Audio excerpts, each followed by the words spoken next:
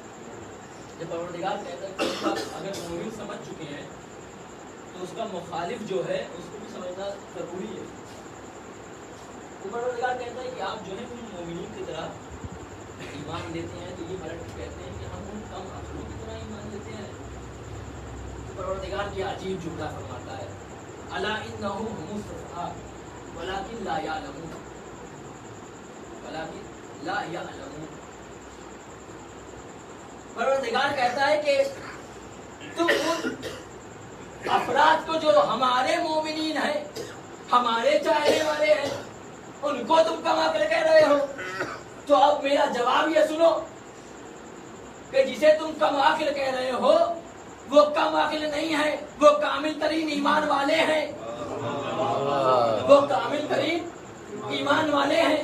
اور پروردگار نے کہا دیکھو کم عقل وہ نہیں ہے، کم عقل تو تم ہو، کم عقل تو تم ہو کہ جو ان سے بغض اختیار کیے ہوئے ہو، جو ان سے بغض رکھتے ہو، جو ان کی دشمنی میں جی رہے ہو.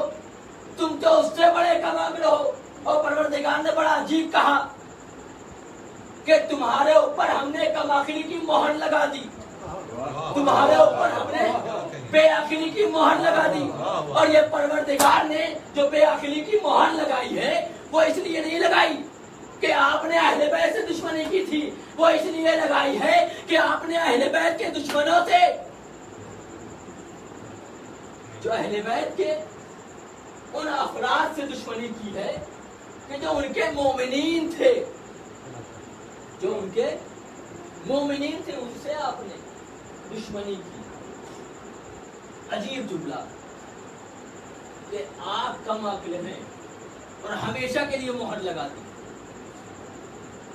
اب سوچئے آپ کہ اگر ہم، میں خود اپنی بات کروں، اگر ہم مومنین ہیں، مومنین میں سے ہیں، تو پھر پروردگار کیا کہہ رہا ہے ہمارے بارے میں؟ ہمارے سپورٹ میں کیا ارشاد فرما رہا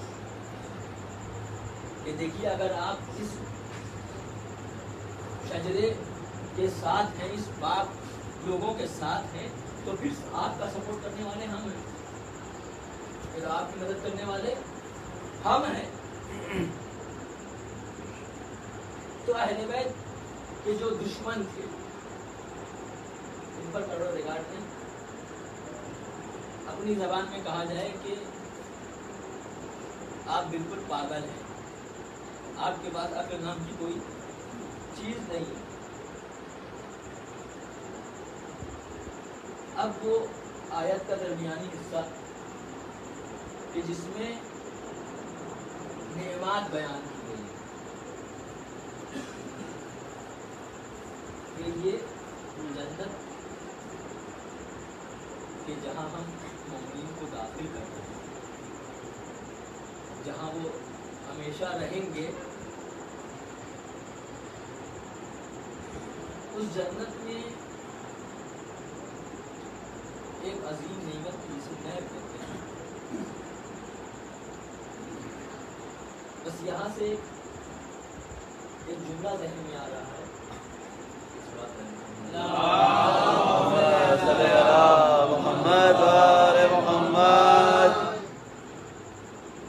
تو لگ رہا ہے آپ بور ہو رہے ہیں. بس پھر وہی بیان کرنا چاہتا ہوں کہ مقصد یہی رہتا ہے کہ کچھ پیغام آپ تک پہنچ جائے. یہ جو کہہ رہا ہے پروردگار کہ ہم نے آپ کے گناہوں کو معاف کر دیا اور پھر اس کے بعد تمہارے لیے عظیم کامیابی. ابھی آپ نے سنا کہ کتنا پروردگار مومنین کا سپورٹ کرتا ہے. اب سنیے کہ کتنے بہترین طریقے سے وہ گناہوں کو معاف کرتے ہیں.